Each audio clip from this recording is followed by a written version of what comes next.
Hello everyone, I'm Joe Ackourey, and welcome to the Fly of the Week. For this episode 59, I'll be tying a Hendrickson Wiggle Nymph.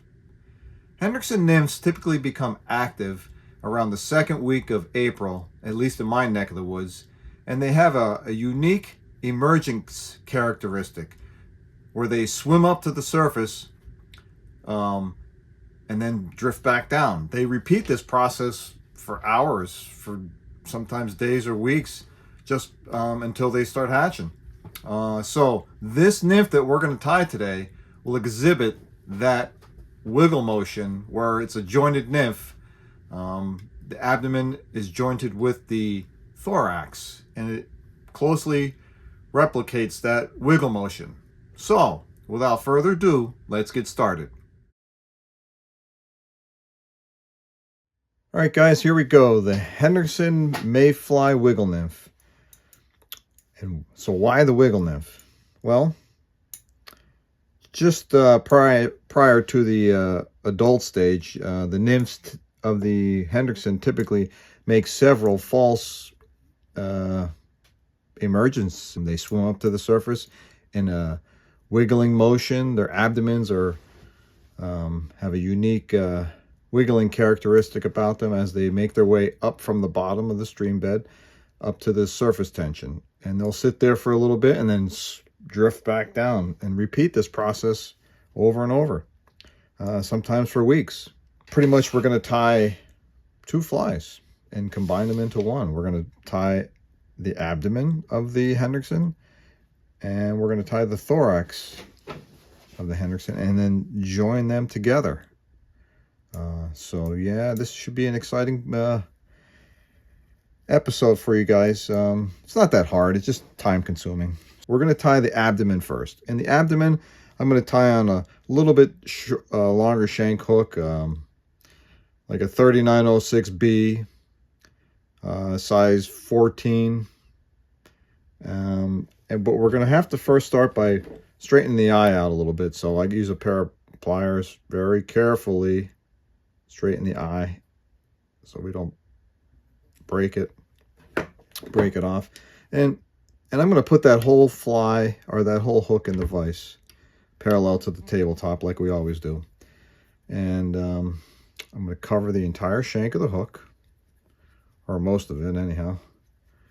And the first step to tying this jointed fly is putting the tails in. So the tails, I like to use natural lemon wood duck feather, just like that.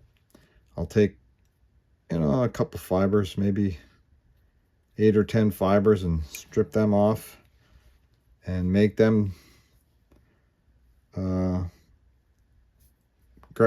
even them out as much as you can. And exaggerate the length of these because we have a thorax that's not yet present, so we're going to put them in place like we do any tail. A little bit longer. There we go. Tie that in all the way up the shank of the hook. Clip off the excess. Okay. So now for the segmentation.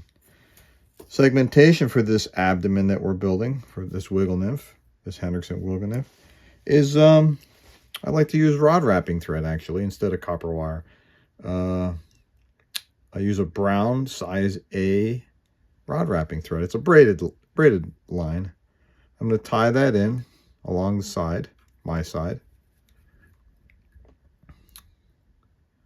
like so. And return the thread up against the tails and the ribbing. So, in review, so far we have our tails, which is made out of lemon wood duck flank feather, natural. We have our segmentation material, which is rod wrapping thread, size A, in a dark brown or a medium brown. I'm going to just drop that in my material clip. And now we're going to build the abdomen. And for the abdomen, I'm going to use ring neck tail fibers, ring neck pheasant tail fibers. And you should select some real long ones because you're going to be wrapping this all the way up the shank of the hook. And I'm going to select about, 2, 4, 6, maybe 6 of those, 6 or 8 of those. And these are the cut ends. These are the natural ends. I'm going to tie the tips of the natural ends in and anchor them in the back there. I missed a couple spots. There we go. And return my thread up to the eye, or just before the eye. Now I'm going to take those pheasant tail, ring neck pheasant tail fibers and start building the body. Let me start over. They're getting away from me. There we go. And just begin wrapping up the shank. And now you know why I asked you guys to select a longer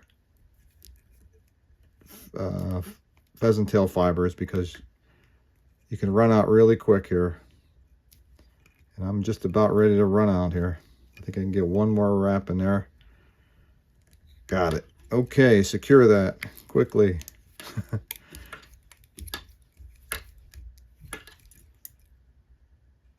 Incidentally, I'm using a black 8/0 thread.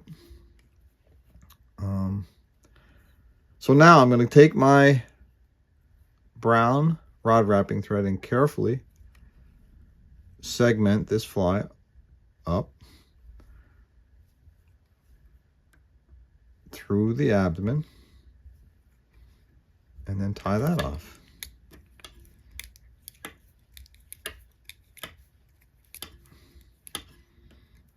I will always like to go back. I pull the rod wrapping thread back, or whatever ribbing I'm using, just to double lock it in and wrap on top of that. Okay, the abdomen is done. Pretty much. Tie your knot.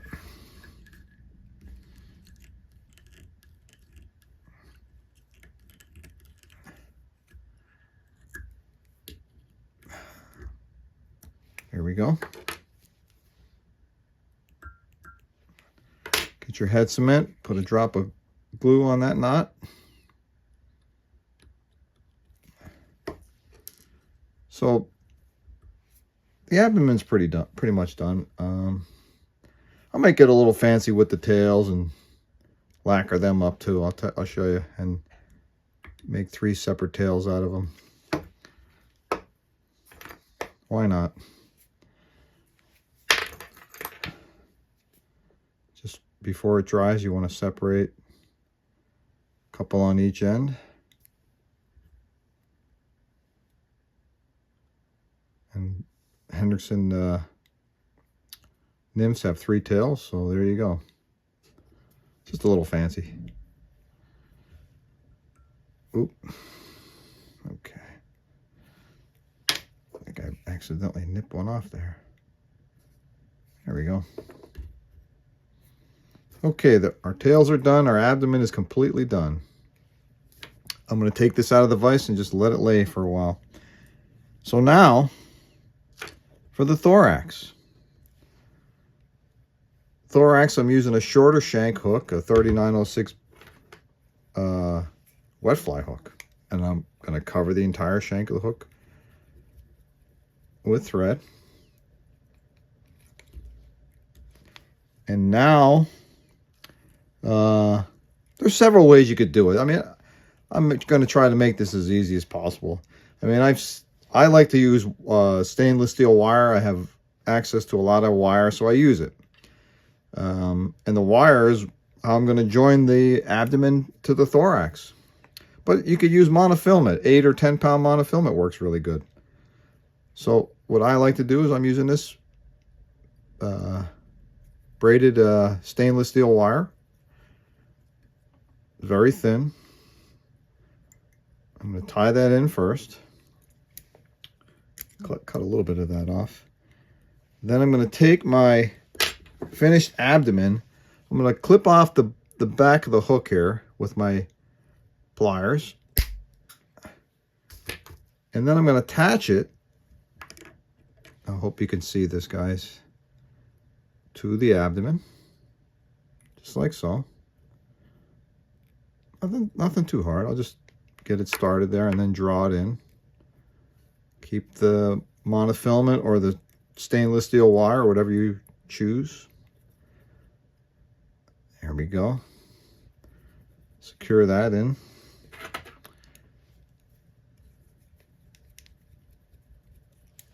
When you cut this wire, use the back of your scissors. You don't want to damage the tips or the front of the scissor where you do most of your cutting. And now return your thread back to the back. So our wiggle nymph is jointed now, and yeah, looks pretty good. So now for the thorax. Thorax wing case is going to be black, goose quill section, approximately equal to 3/4 of the gap. And we use black because just prior to emergence, the wing cases on mayflies get very dark, almost black, some of them. So for this Hendrickson Mayfly nymph, we're going to use black. So this is the cut end of that quill section for that goose quill that I just took, and there's the natural end. This is the side that the goose shows us, and this is the underside of that section. I want you to tie it in near the tip or the natural ends with the underside facing up, like so. And again, cover all that material up, but don't crowd the eye. Perfect. So now you want to fold your wing case up and up. I see some thread there, so that's a definitely an amateur trick there. So come back a little further. We want to make sure that this looks, yep, there we go. There should be no thread underneath the wing case. So the next step is putting the legs in. And the legs for this fly, I like to use speckled henback.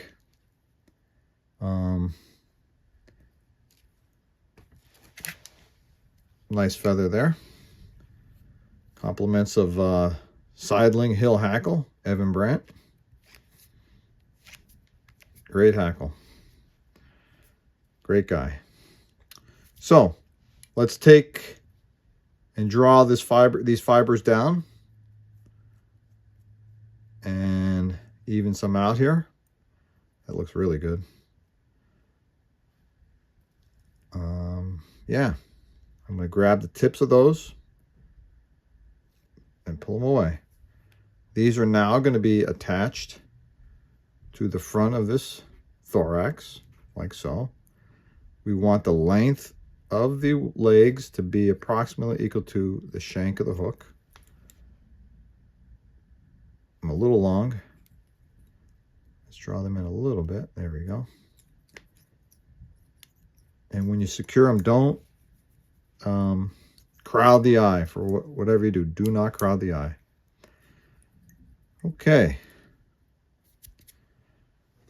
So now I'm going to dub a body on this thorax for the Hendrickson Mayfly Wiggle Nymph. I'm going to use my dark brown hare's ear blend. Just a little bit.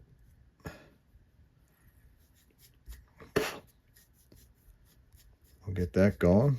Form your noodle. This isn't really a hard fly. It's just a little time consuming. But it works great. It's got that wiggle action. And just let's start building the thorax. There we go. Little beefier. There we go. You want it noticeably thicker than the abdomen, obviously, but not too much. I'm going to use a little bit more here.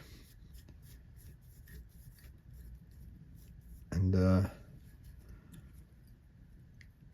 here we have it. Okay. I'm going to pick the legs up, build some thread underneath. Now I'm going to separate these legs in equal bunches. And then I'm going to tie some wraps into it to keep them down a little bit. There we go. So when I fold my wing case over and then draw them back,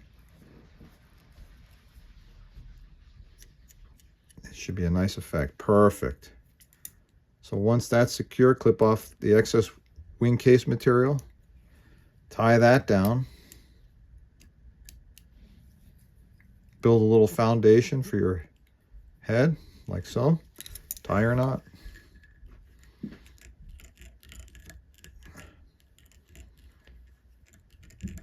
There you go.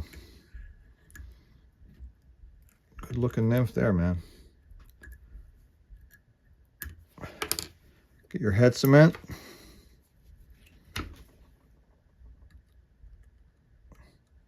Get the wing case pretty good and the knot.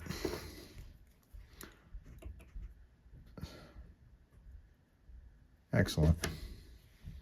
Looks really good.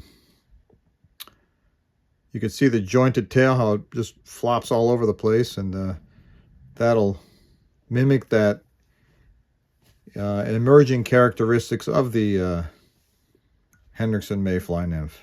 Guys, another one for your arsenal. Hendricksons start hatching around mid-April in my neck of the woods in northeast PA, and it's a great hatch. Trout respond to it very well, and you know, I love fishing through the life cycle of this hatch. The nymphs, the emergers, the dries, and the spinner fall. It all adds up. They're feeding opportunities for trout and catching opportunities for fly fishermen. No doubt. Add this one to your arsenal. Great looking nymph. Works great. Can't wait for this hatch to start. I want to thank you so much for joining me in today's episode of the Fly of the Week. And looking forward to seeing the next episode. Tight lines, guys.